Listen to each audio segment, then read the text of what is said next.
My mom was curled up in a cot.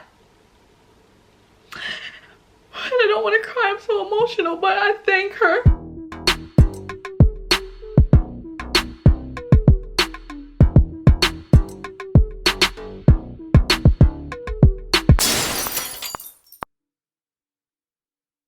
Hey you guys, it's your girl Katura and I'm back with another video. Before we get into this video, please like, subscribe, and comment, but definitely subscribe to be a part of this family. And we are doing another story time slash just talk. I'm talking to y'all. So a lot of you guys do or don't know I have sickle cell. Before this channel, I had a channel before previously, and I talked about it in my comeback video about why I deleted my channel and all that hoopla whoopla. It's a grave mistake that I made, but I believe that everything happens for a reason, and here we are growing this YouTube family back. This is a place for mommies, for people who have sickle cell, for people who are your everyday girl like me. It's a little bit of everything. I'm a little bit of everything, okay? But without bigging up my head, I'm going to talk about sickle cell, what it was like for me growing up with sickle cell, what it's like for me now as an adult. I feel like from what we call pediatric, which is when you're small, to now being adult, okay, in hematology, there's a big difference. So for those of you who do have sickle cell, I know we've all been waiting for this video. I hear you guys when you guys, a lot of you hit me up in my DM and you tell me what topic you want to hear next, and sickle cell was on the top of that list. So here we go. So I have a couple of pictures. I don't know how I'm going to present to you guys because the camera be acting crazy, but this is me in the hospital with sickle cell, and this is again another picture of me in the hospital with sickle cell. And a lot of times you'll hear us refer to the playroom. The playroom for sicklers, or I don't even like to say sicklers, I really don't. The playroom for us warriors, because that's what we are, we fight a battle every day, was a place for us to take our mind off the pain. It was like, hey, I don't feel like getting up, I'm really sick, but y'all got beads, y'all got crayons, like, okay, we got toys. You know, it took our mind off of the pain. Like, you would literally see kids at the age of 4 and 5 trailing along like this long, you know how you put your IV up, like a long, almost like what my tripod looks like, and we're wheeling it across, and we have our IV in, and half of us had the board on because you know, the nurses and doctors didn't want us to bend our arm, which would then, you know, take the IV out of place, and you'd have to get, like, you know, you'd have to get a new IV or whatever the situation is. So literally your arm would be straight and you would like be coloring or making beads, and you know, it was a place for me to just take my mind off of everything. And I remember my mom, you know, taking me down. There'd be times where I didn't want to move and my mom's like, come on. Or I'd wake up from a nap and she'd be like, the people from the playroom came, do you want to go? And I'm like, yeah, let's go. Or, you know, they would come to our rooms and bring us like little activities, like coloring books, things to paint, little bead sets. I can't tell you guys how many beads that I've made, and I wish I would have kept them because they're back in.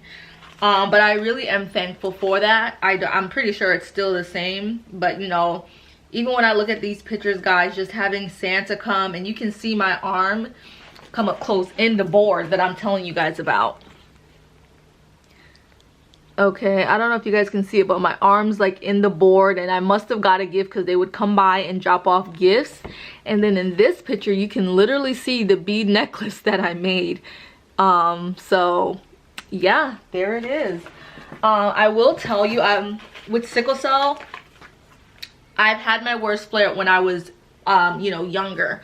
My worst flare up was when I was in, I think it was the second or fourth grade, but I do know it was around the holiday time, because with warriors and with sickle cell, a lot of times we get our sickest when we have weather change. So when it goes from summer to winter, winter to summer, our body goes into just full shock mode and it goes wacky, and it's cray cray out here. So I remember being sick for a really long time, y'all, and this is from either, like I said, 2nd grade or 4th grade. Until this day, I still have the book, and I told myself I'm gonna get it framed, so I'm gonna do that this week. But I've had this for a long time. I'm 29 now. Like, I don't know what it is with me telling you guys my age. Like, I'm kind of proud that I'm gonna be 30 and I look like this, okay? But yeah, so it says to Katura Woodley, and you guys can see like kind of like how it was like a Christmas ornament on it. It's really like not in good shape, but we made it. That's how much it means to me till this day. But every one of my classmates wrote something in there, and a lot of me the classmates that wrote on here were still friends, you know, on Instagram. And it means a lot, you know, to see these people who you went to school with, they grow up, they have kids, you guys still talk or like each other's photos here and there. One of my best friends, Romaine, like from pre-K till now, he's been my best friend. So one of them say, "Dear Katura, I hope you have a nice Christmas and feel better," from Candace. And you guys can see where the teacher wrote an A. It says, "Dear Katura, I hope you feel better. Have a good Christmas," from Kristen. She was one of my best friends. "Katura, I hope you feel better and come back to school," Tiffany. So you can see where I was out of school. And you know, they're young, they don't understand why I was sick. I remember coming back and everyone asking me like, "Why were you gone?" I think I was gone for a month. They're like, "Why were you gone for so long? What happened?" And I don't think at that age I really knew how to articulate, you know, what was going on. I was like, you know, I'm sick, I had sickle cell. Like, what's that? And I'm like, oh, well, you feel a lot of pain all over your body. You know what I mean? Like, it's totally different to how I explain it now. Same thing, like, "Dear Katura, I hope you feel good." I'm trying to find one that's like, you know, little oomphy. "Katura, I hope you feel well. We prayed for you," from your friend Karina. So I went to Westchester Area School, which was a private school, and it was Seventh-day Adventist. So of course we was praying, and you know, it's good to have a class that prayed for you and teachers that prayed for you. "Katura, I hope you feel well and have a nice Christmas," from your friend Evron Lindsay. "Dear Katura, I hope you feel better." This was my best friend Romaine. He's still my best friend till this day. Listen to what he said. "Katura, I want you to come back to school in January," Romaine. Like, I'm telling you, okay, come back to school. So yeah, like I said, everyone did a little Christmas theme. Okay, it was around the holiday time, and I don't know, I've just kept it all these years, you know. It meant a lot to me then, it still means a lot to me now. Yeah, so story time with sickle cell, you guys. So like I told you guys, growing up with sickle cell, it was not easy because one, it is an invisible illness. So I look completely fine. A lot of disabilities nowadays, even back then, they think you have to have some type of trademark on your body, right, to be disabled. But being disabled, as we grow up, okay, we get older, we start to read and we realize things. Disabilities mean so much more, right? It's literally, there's 1,000 invisible illness out there, and sickle cell happens to be one of them. Sickle cell happens to be one of the worst of the invisible illness because, like I said, I look fine to you now, but my knees can be aching, or my back can be aching, or I feel nauseous. There's so much things going on at once. A lot of us still have to go to work, and we have kids, and you imagine, because there is a group on Instagram where we, you know, it's by Sickle Cell Memes. So if you are a warrior out there and you're looking for a safe place to talk, you can always talk to me. But there is a group out there. Every once in a while he'll put it on his page. It's called Sickle Cell Memes, and I will leave it down below. That way you can check it out. And his page is awesome because it's like funny memes relatable to sickle cell. You know what I mean? Like, have you ever been waiting in the ER and your mama yell, you know, funny things that we relate to. And what he does is every once in a while, like on a Sunday around 8, he forms a meeting where, you know, we talk about what it's like to live with sickle cell, how we're handling it now, how's our mental, you know, a really safe place for us to just all talk, because we are around people who understand us, who are going through the same thing daily, versus, you know, having a best friend that you kind of have to break it down to, you know what I mean? So it's almost talking to like a sister who has the same issues, you know, they become family. So I say that to say, oh, come on, Katura, get back on track. So right, it's an invisible illness. You never know how we're feeling. But we were once on that app and we were saying like, some lady was saying, you know, how sick she was, and she had a coworker saying, "I have a headache." And she looked at this coworker and she's like, "You're lucky. Like, all you have is a headache, you know?" So it's like some days, and you know, we're not taking away anyone else's pain, because everybody deals with pain differently and has different pain tolerance. But honey, a headache, if you can imagine how a headache annoys you, put that on 50 times more. Someone's stabbing you continuously, someone's twisting your ankles and beating at it, and you have your body in ice for about 20 minutes, and let me know how you feel. And that is just a mere glimpse of what sickle cell may be like for some. And some of us go through this pain every day, every second, every minute, with no relief or little relief. So that's just a glimpse of what it is. Now, what is sickle cell, Couture? You've gotten this far and I still don't know what it is. Well, thank you for asking. Sickle cell, and of course I will put something here to tell you about it, but from my words, sickle cell is basically your cell shape is circular. Everyone else who's, you know, normal is circular. I have mixed cells. Some are circle and some are moon crescent shape. The moon crescent shape gets stuck together and they clog up in my veins, and that is where I become sickle, right? Because the cells are sickle, they're clumped together, and now the blood cannot flow, you know, straight and easy. So that's where the pain is. Now you can imagine, well, where does sickle cell take place in your body? Everywhere that blood flows, and blood flows everywhere. So it can be your back, your arm, your leg, your butt crack, your vagina, your eyes, literally anywhere. Where do I experience my pain? Well, when I was younger, because I feel like when you're younger to being an adult, that transition within knowing yourself, it's a lot to take on, because you have to learn, like, okay, well, my arm and my back used to hurt. Now that I'm older, now it's just my back and my legs. You know what I mean? And a lot of times the doctor will ask you, well, where's your pain? And you'll say, in my lower back and my thighs. And they'll be like, okay, well, when you were younger, where was your pain? And you'll have to remember, okay, well, my arm and my lower neck. You know what I mean? So you really have to pretty much be your own doctor and your own nurse, and know your hemoglobin, and know, for us, a normal person without sickle cell, your hemoglobin is around 12 to 13, or I would say 11 to 13. Sicklers, warriors, we are at an 8 is good, but we can be anywhere from 7 to 8, and that's good. When you are now in a concerning number, it would be 6 and below. When they feel like you need to get a blood transfusion, it would be at a 5 and below. A lot of doctors even like to do it at a 6. I have always been told by one of my doctors, a great doctor here. I am in Florida, so I'm seen in Shands, which is in Gainesville. And I had a wonderful doctor named Dr. Lautenberg. He was amazing. He no longer works there. But I remember him telling me, Katura, do not take any blood or get a blood transfusion until you are 5 and below. I remember him saying that.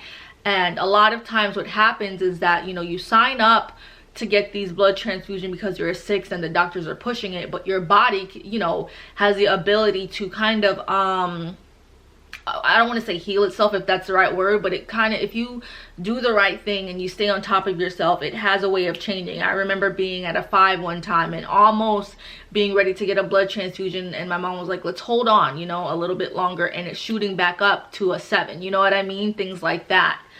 I know a lot of people are ashamed, you know, to say that they have sickle cell, or don't know how to actually say it, and that's something that I've dealt with now being older, and I will tell you that transition for me. So, and this is a story time, and then we'll talk about how I talk about sickle cell now.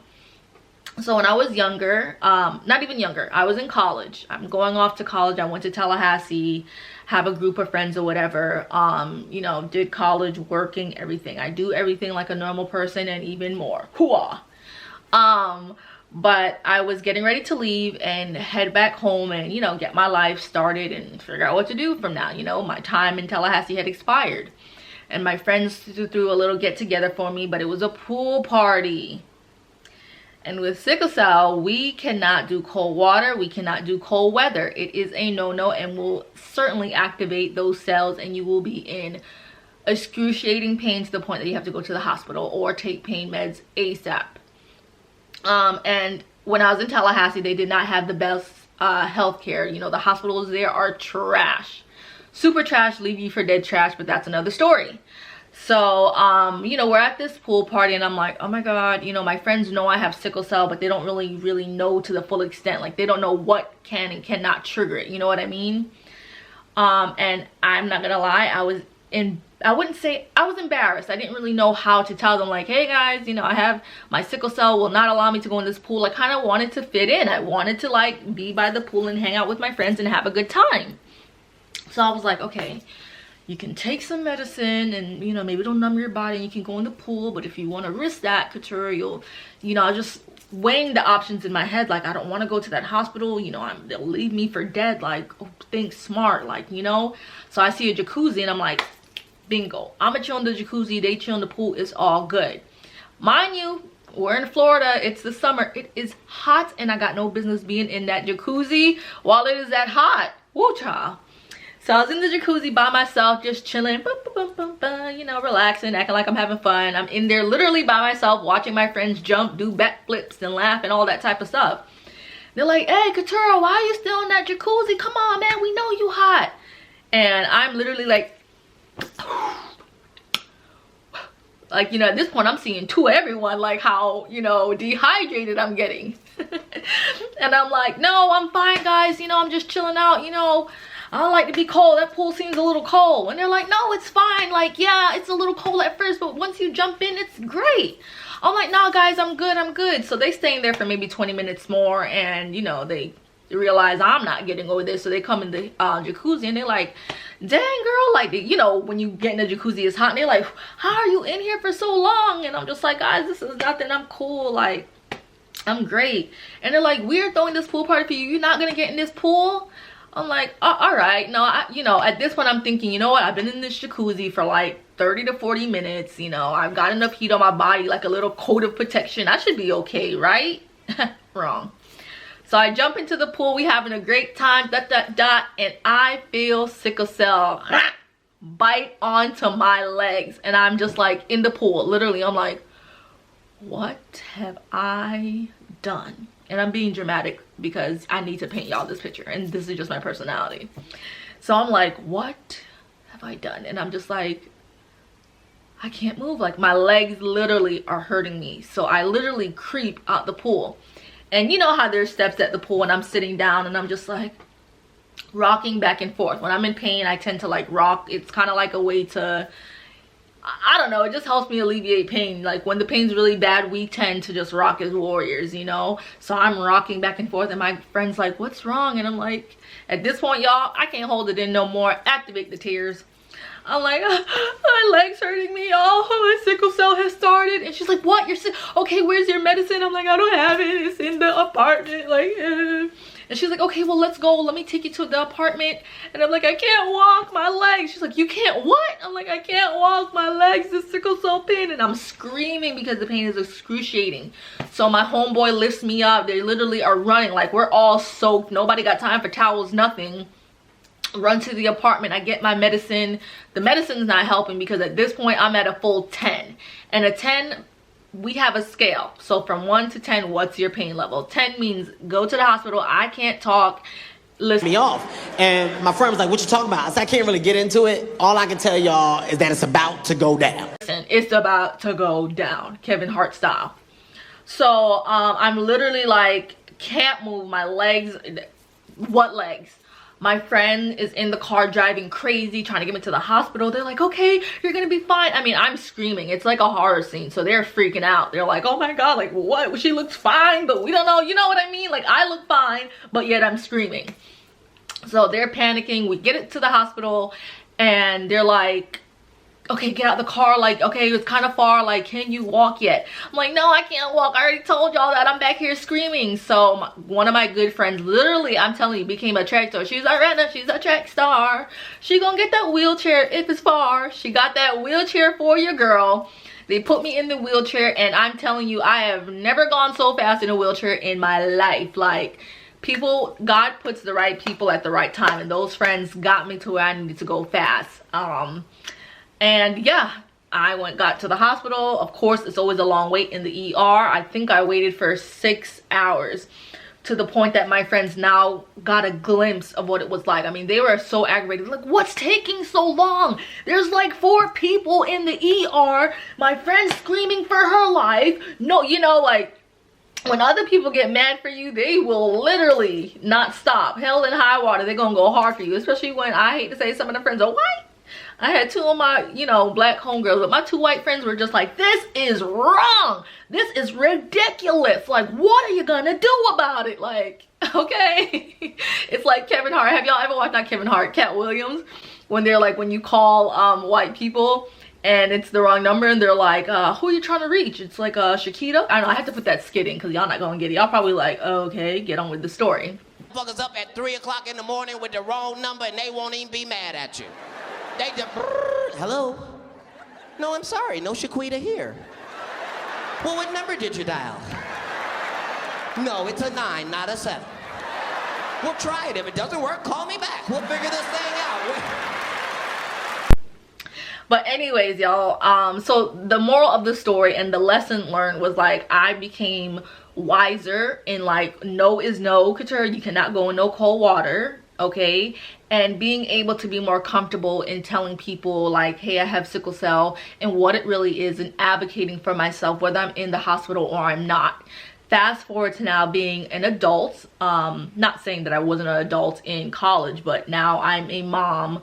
I'm in my early 20s, let's say 24, 23, and now it's time for me to date. Let's go back. Let's talk about dating with sickle cell. Ooh, yeah, dating. So for me, dating with sickle cell has always been one of those like, oh God, okay, I like him, he likes me. It's that next level. We're opening up. Now I got to tell him I have sickle cell because he either will accept it or he won't. And that's always like the don't, like my heart. I'm like, how do I say it? What do I do? How's he gonna take it? And there's been a lot of guys that I've, you know, I tell every guy I've dated, you know, what it is, but I make it so like that they're like, oh, like, damn, that's it? Like, I thought you had AIDS or something. Like, they really be like, one guy that I was dating, he was like, oh, I thought you were gonna tell me you had AIDS or something. Like, whoa, like, it was getting really heavy. Not to make fun of anyone who has AIDS, because we all know how YouTube works is getting, y'all be coming for my throat. But yeah, I just am like, listen, okay, I have sickle cell. It is not contagious. You cannot get it. Like, you literally have to let them know, like, I will not sneeze on you and you will not get it. A lot of things, you know, like, I am not prone to dying at the age of 40. I can live a long, full life. But I do let them know, like, there will be times where I don't feel good, and are you on board to lift me up when I can't walk? And will you wipe my behind when I can't do it? Will you be there to rub my head and comfort me? And, you know, all those little things you really have to ask when dating someone, and that person has to be ready to be like, yeah, you know, I can take care of you when you're sick, or no, I can't. You know, I'm not the type to, you know, rub your back when you're throwing up, or go get your medication for you because you left it in the car. There's a lot that comes with sickle cell, you know. I'm not gonna get your heating pad for you and rub your back at the same time until you fall asleep, or, you know, when you can't talk to the doctors because you're knocked out with the medication, I'm just not gonna sit there and wait. You know, there's so many things.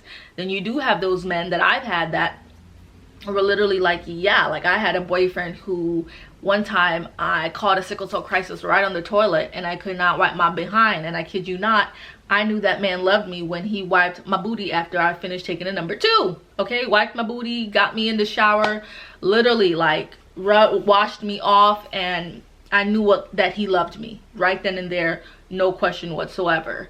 I've had guys, you know, like, hey, have you took your medication? Like, are you feeling good today? On a level of 1 to 10, how are you feeling? You know, when I'm in the hospital, can I get you anything? Or they send balloons and flowers, and that's when you know you have a winner on your side when it comes to this thing. But I want to encourage you to not be ashamed of it, because although there's so many weaknesses with sickle cell, there's so many strengths with it. I don't think there's a person that can walk a mile in our shoes.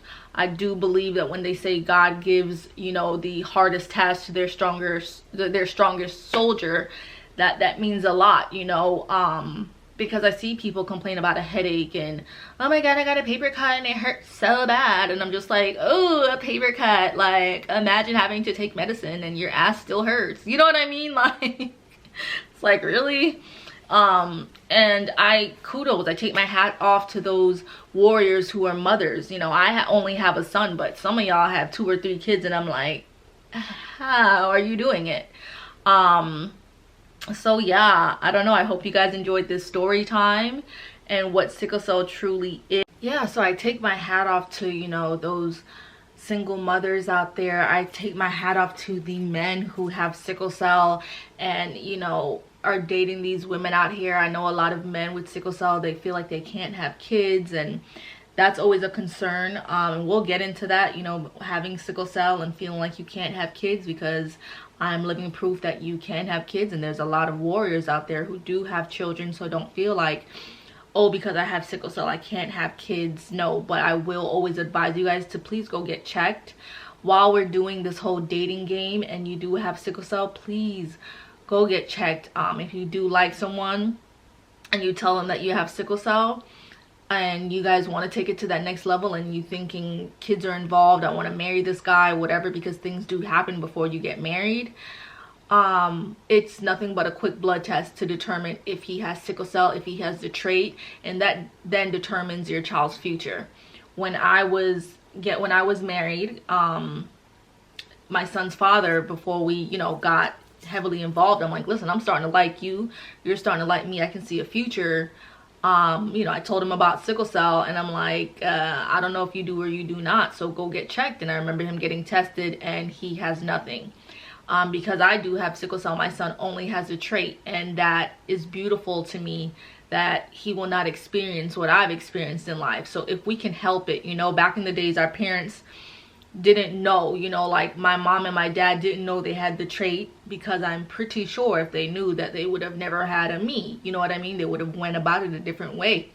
So the resources that are available now weren't available. So now that it is, do yourself a favor, because you don't want, you know, that stress, you know what I mean? It is stress. I take my hat off to the parents of warriors, the family member of warriors, because it plays a toll. You know, my brother, he doesn't have the trait, he doesn't have sickle cell, nothing, and he's been my nurse, he's been my doctor, he's been my little big brother, you know, the person that when I'm in my room crying, you know, he passes me the pillow, he's making me dinner or breakfast when I couldn't do it for myself. He's had to give up his time with my mom as far as love, you know, her running back and forth to the hospital with me and being there days to console me, and he's home, you know, with dad or with an aunt or uncle because dad had to work, you know, so he's getting gypped of that love and affection and that time. So really, hats off to everyone who plays a part. It's a village, you know, to the mothers who go through those sleepless nights. You know, there's many of times that my mom was curled up in a cot. I don't want to cry, I'm so emotional, but I thank her and I thank everyone who's had a part in my growth, you know. Seeing her curled up in the cot and having to go to work, you know, the next day, and coming straight off of work to make sure that I'm okay, or seeing her, you know, from work to, you know, going home to cook a meal, making sure my brother was okay, just to come back to sleep on that cot again to go to work. And you don't see that, you know, you don't see that, you don't hear those stories, you know. You hear that, you know, warriors are dependent on medicine and how, you know, unstable they are and that they can't work and all these negative things, but you don't hear the strong stories, the stories of survival, you know, the stories of you know, warriors who do get up and they don't feel good and they take their medicine to make their body feel good, and they go throughout their shift, and although their body's hurting them, they'll never complain once, because guess what? They have mouths to feed. You know what I mean? You never hear the stories of, you know, the warriors who have been so sick that they had to drop out of college, you know, but were determined to get that college degree. And even if it took them 10 years, they still got that degree. Or if it took them, you know, maybe they had went to a 2-year university college, a 2-year community, thinking that they would get out. It took them 4 to 5 years, but they were determined to do it. You don't hear those stories, and I'm a living testimony of half of those stories. You know, I had a mother who was sleeping in a cot and a brother who was gypped of affection, and myself having to, you know, drop out of college for a year or 2 years and thinking that I would finish in 5 years, to have to, you know, wait 7 years to graduate to college. You know what I mean? Being pretty healthy and, you know, bringing a son into this world, and then my body going to craps and having to rebuild my body back up. You don't hear those stories. So I'm making it my job and my duty to use my YouTube platform as a way to share that, as a way to advocate for ourselves. So when we go into these hospitals, we're not ashamed. We're not drug seekers. I mean, if oxycodone and Dilaudid and Tylenol is the only thing that'll help you get rid of the pain, why should we be ashamed to ask for it? Why should we have to be ashamed when we're asking you to put us on an IV for fluids and you decide to take us off, but we know our body better than you know us? Why should we be ashamed? You know what I mean? And have to be considered loud and roary because we want to see a doctor because the nurse is not understanding, or we'd rather see someone else in total. So do not be ashamed for whatever it is you are going through. Everybody has a story. Everyone has a path. And sickle cell so happens to be ours. And we do it with grace. We do it with a smile on our face. And we have a community where we uplift each other. And I know that it's a mental target at times, and that's a whole different story. But know that you have someone to talk to, i.e. me. Feel free to DM me on my Instagram. And I don't even mind texting you, whatever it takes to let you know that you're not alone, that someone has been there or is there. Whatever it takes to put a smile on your face and get you through the day, because sometimes we just need to get through to the next day. We just need to get through the next couple of hours. You know what I mean? So like I was saying before, I was kind of trying to wrap up because my camera was dying, but I wanted to get this across.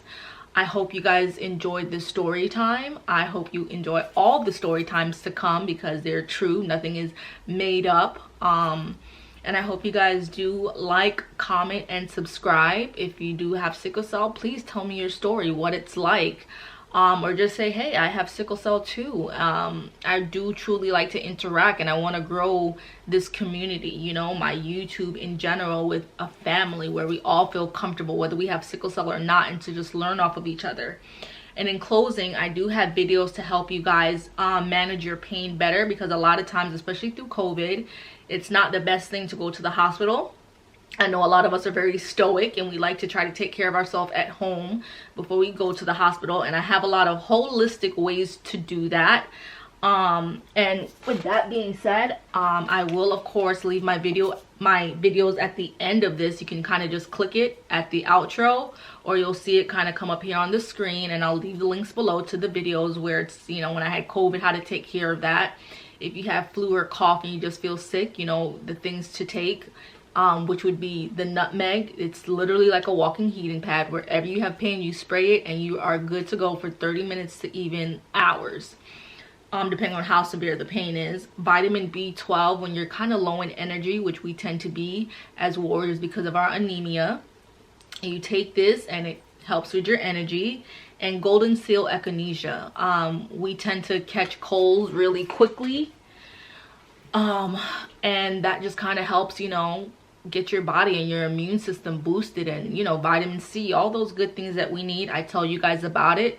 Everything that I tell you guys about, I take thanks to my mother, who stays up and she researches what I should do. I mean, she literally every day I see a Gmail from her, you know, 5 ways to get a bigger butt, 5 ways to eat healthier, vegan diet, plant-based, things to boost your immune system. So I wouldn't be any of this or know any of this without her. So thank you guys so much for watching. I love you guys, and I'll see you in the next couple of videos.